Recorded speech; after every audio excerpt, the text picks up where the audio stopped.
Hey everybody, Arjun here. So I went to see EPiC last night, Elvis Presley in concert by Baz Luhrmann, right here in Zurich. um, so there's different ways of looking at this movie. If you look at it strictly as a collector, like I'm going to get 90 minutes of unreleased footage, then you're going to probably be frustrated and maybe disappointed. However, if you look at this as a great way of presenting Elvis as an artist, a guy who cares about, his music, his art, his fans, his musicians, then this is your movie. What I saw last night, it was so engaging and so addictive. Um, I'm still reeling because it's like you're in a freight train, and you know the Baz Luhrmann style. It's very fast moving. It's very dynamic. You get a sensory overload. So it's a lot of impressions to take in, and it hasn't completely landed yet. So I may forget a few things. It's still early morning over here. I'm still enjoying my morning coffee. Um, but yes, like I said, for collectors, it's going to be both delightful and frustrating. A lot of the songs that you see on the internet mentioned, please remember that a lot of it is only like 10, 20 seconds. It's just little fragments of songs. That's what it is. There are only very few complete performances, if any. Um, the thing with Baz is, of course, he has this very distinctive style, and that's all over the place. He puts his own stamp on it. Love it or hate it, that's what he does. So I was just thinking, what am I watching? Is this a concert movie? Well, no, it's not. Baz Luhrmann says it's not. Is it a documentary? Well, um, yeah, in a way it is, but Baz says it's not a documentary.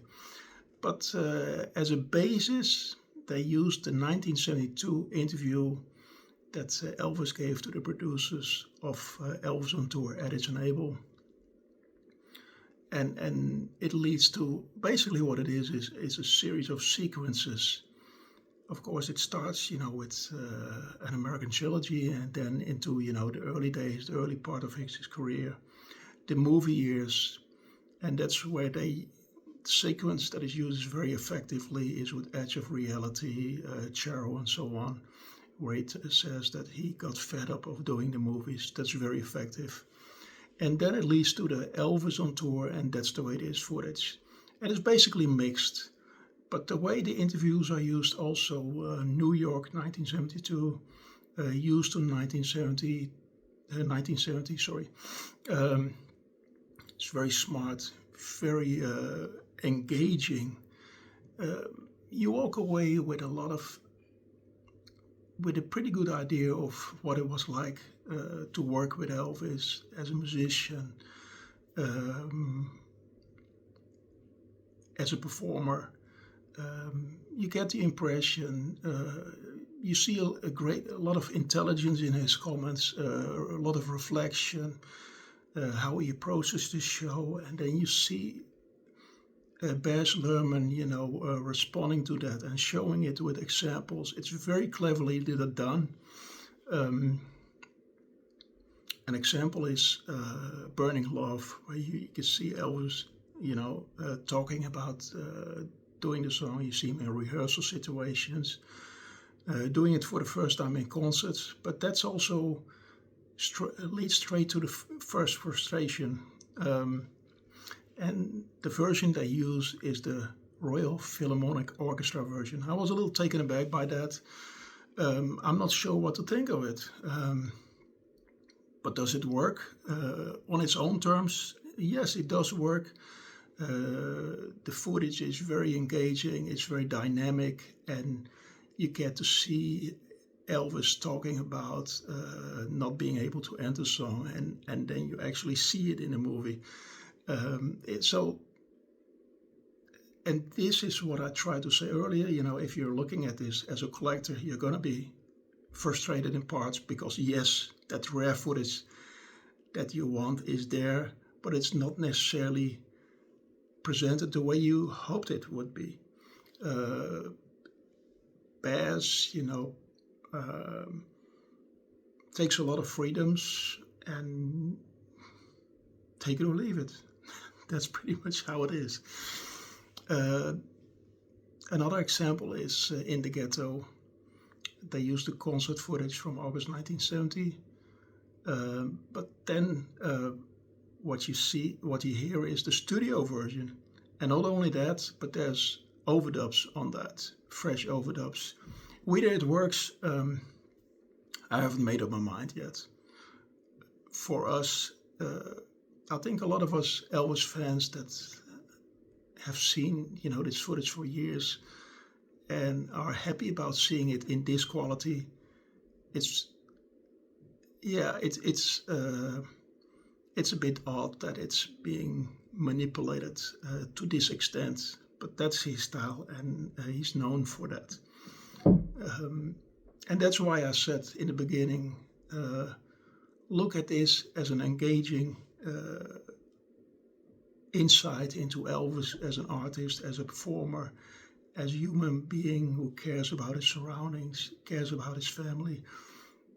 Then you're going to get a great time. As far as performances that really moved me, I think Nearer My God to Thee was very impressive, very moving. You can really see his love for gospel music. It's very impressive, and this will blow you away. Also, there's many examples. Never Been to Spain from Hampton Roads. Almost fell off my chair when I saw that. That's really, really, really good. And for me, it was worth flying to Zurich for.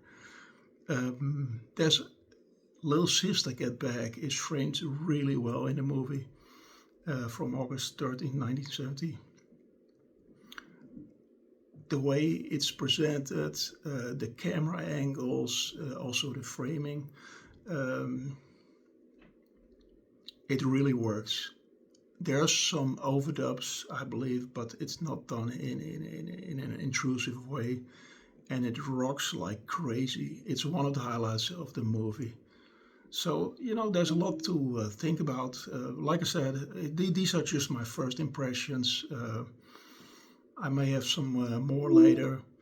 It's certainly a very engaging look at Elvis as an artist. It's very well made. The edits are unbelievable. And there's so much footage in there, but much of it is blink and you'll miss it. So it's like you jump on a freight train and then you hang on to it as much as you can. Like I said, it's Baz Luhrmann, and I know a lot of fans will be frustrated in certain ways. I think some of the performances are going to blow you away. I think for the general audience, this is a very good way of presenting Elvis as an artist. And at the end of the day, I think that's what it's all about. So all in all, I think, we're now in 2025, and for this to be happening 48 years after Elvis died is a miracle. And I think sometimes we have to realize how lucky we are. And I cannot overemphasize how good the quality is. The quality on the screen last night was out of this world. It's Baz Luhrmann had some of the people working on it who also worked on the Beatle footage, Peter Jackson and his crew, and you can tell the quality is stunning. Also, the sonic quality is unbelievable. It's like 2025 concert audio. So all of that, I'm curious to see how it will fare. Of course, Right now, there's still some question marks over the distribution. We'll see. I think it will end up in cinemas, and I hope it will do well. Um, there's been some talk about other footage that he has unearthed. Sorry, um, and also that there may be a 4-hour version that is prepared for Blu-ray release. We'll see. We'll see. It's too soon to tell, but it's certainly a movie that makes an impact. It certainly made an impact on me. In fact, like I said earlier, I'm still reeling from it. It's this whole sensory overloads of bits and pieces and clips, and oh, this is from that scene, or this is from that day, and you cannot keep up. And that's why when you go and see it, just let it all go. Just be open-minded. Go in and see it, and approach this as somebody who just loves the music, loves Elvis. I think that's the only way you can watch this. But it was certainly engaging. It was certainly impressive. I talked to various fans afterwards. Small cinema here. I think there were only about 200 people there. Reaction was kind of quiet. But of course, in that context, a movie theater, a small movie theater, that's understandable, I guess. I would need to see it more times to have a definitive opinion on it. But it's something that I definitely want to see again. I definitely want to see multiple times, and hopefully in the cinema. I think this is something that is made for cinema, made for IMAX. So I'm looking forward to seeing that. Seeing it in that context rather than in a small movie theater. But this was certainly a great way to be introduced to the movie, and I'm looking forward to seeing it again. It is what it is, but let's just be happy that it's there. And if you've seen it, let me know what you think. Okay, enjoy your day.